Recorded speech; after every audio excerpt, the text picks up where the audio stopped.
Yeah, what is that that he's holding? It's literally just like a military duffel bag Military. full of wood chips. That's simple. Okay, so again, you don't have to make this too complicated, but notice big thing, either interlock or depending on the size of your hand, you can just grip and you're just bear hugging as close to your body as you can. So that's your bear hug carry, your bear hug walk. Then the next one's sleds. I like what he says here. I also include pushing cars, going up hills, forward, backwards, and all the various new ways, pushing devices that are in good gyms. So hook up a sled. So that's one thing that was interesting to me is considering sled pulls or sled pushes as a form of carrying. And if you think about it, if you're doing it right, you have the exact same principles of walking down your court. Says each of these moves works well alone. Combining them makes them worthy of note. Makes them worthy of note. That doesn't make any sense. Farmer walks with 105 pounds in each hand with a 150-pound backpack, and driving a sled is one of the most difficult things I've done in my life. Obviously, some combinations don't work as well.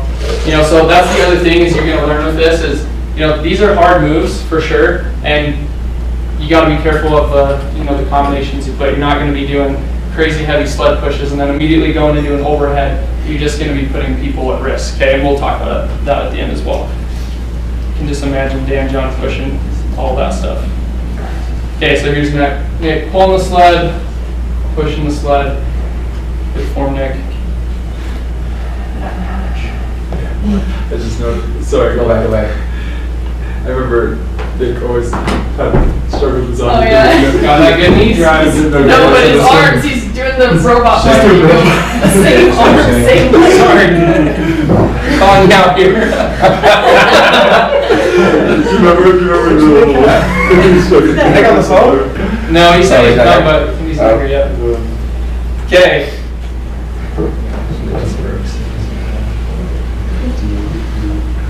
Okay, so I'll go through these coaching cues and then, oh, perfect, I think it'll pull up for us.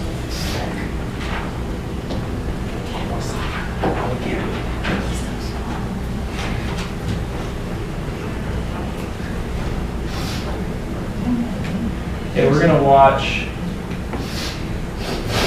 some coaching cues on the farmer carry and the suitcase walk.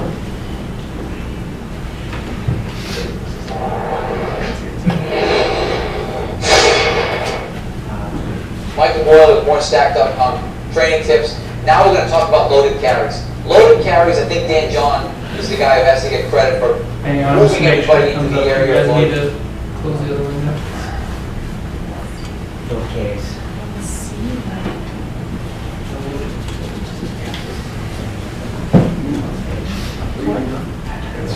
There we go.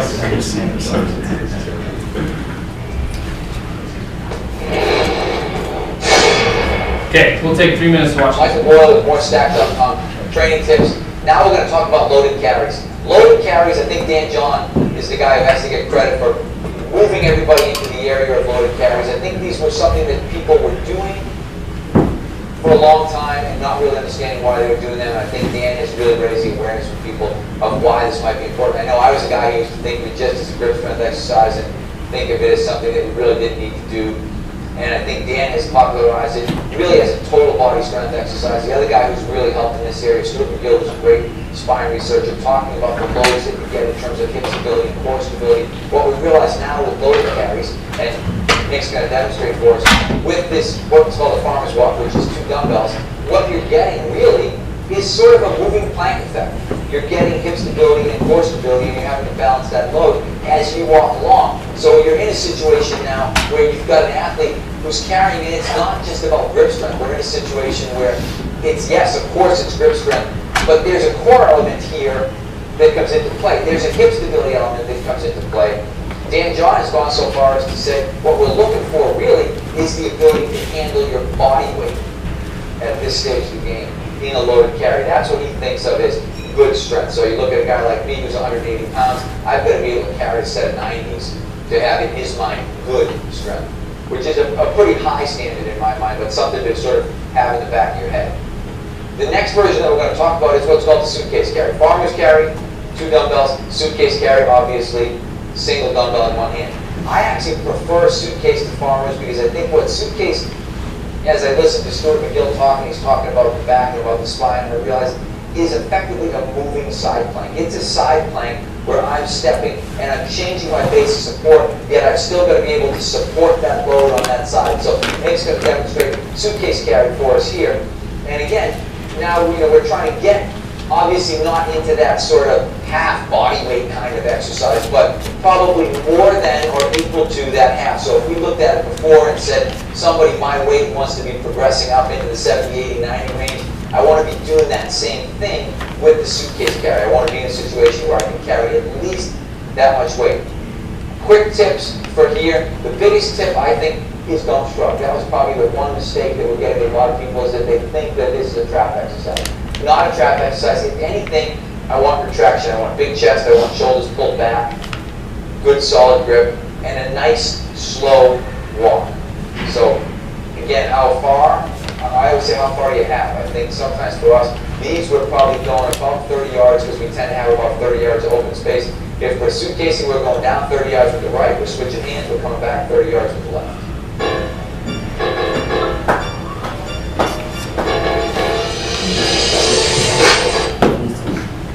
Yes. That arose a question that I had been thinking about, because I've been incorporating carries into my program with clients, and that's one thing that I've always wanted, I guess, ask is there a specific speed?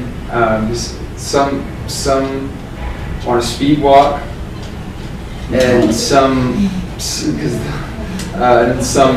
were really slow, almost probably in my mind maybe even too slow because if I'm going for time, it's like I want to see how long we can go carrying it. They're like just down in there, and then that was it. And I was like, well, not that was not beneficial for them, but so I guess one question I've been coming across is, how could I coach better in the speed of the walk? Yeah, perfect. I think Layne, I do Layne's group training class as a client, for anyone who doesn't know that already, but Layne used a cue, well, I feel like we talked about it a lot, but Layne used a cue yesterday that was super helpful, and I like to take his cues and use them with my clients, and it was just walk at a normal speed. And then if your client starts walking really fast and their normal speed is really fast, have them pull it back. But I feel like it's easier to just be like, just walk normal. Yeah, no, exactly. And that you brought up a good point, because I've seen both of them. You got the people who are practically trying to run with it. Me and Carter trained a kid we were doing some carries with, and he just took off running. We're like, bring it back. Okay. And then I've had the other people who want to just do, it's like they're walking a tightrope and they're just each one, right? Yeah. So, and in reading and doing all the research for this, I came across one person that said walk as fast as you can, and then everybody else just said walk at a normal pace. So I think for the most part, a lot of times when you're carrying things just in everyday life, right, you're not speed walking, and you're also not tiptoe, right? So just walk at a normal speed, and be able to control the weight. I think the speed that he was doing in the video, that's a pretty normal walk, and as long as I'm able to maintain, proper posture, right? So before I left from the CFSC summit, I asked some of the coaches, what their thoughts were on carries, and I really liked what Kevin Carr said. He says, have a system of progressions, right? Nobody should be surprised that he said that. So your common mistakes are either going too heavy or going too light, right? He said it's like Goldilocks. You need to find the sweet spot. You need to find the right in the middle. So too heavy, you're going to be walking, and I've seen this. You get these guys, and they're like, oh, farmer carries, and they're immediately, they want to pick up the 110s, and it's just crushing them as they're walking, And then at the same time, then, some of my other clients, they got like 10 pounds in their hand, and they're walking. Okay, that's not doing anything for you. Okay, so you got to find that, where you can maintain posture. It's a good challenge to you, but it's not crushing you. It's not too light. So I loved what he said. Coach people to stand tall like they're having their height measured, right? For me, I'm going to be as tall as I can. If I have my height measured, I'm immediately going to pull my shoulders back, have that big chest, and have my head up, and everything's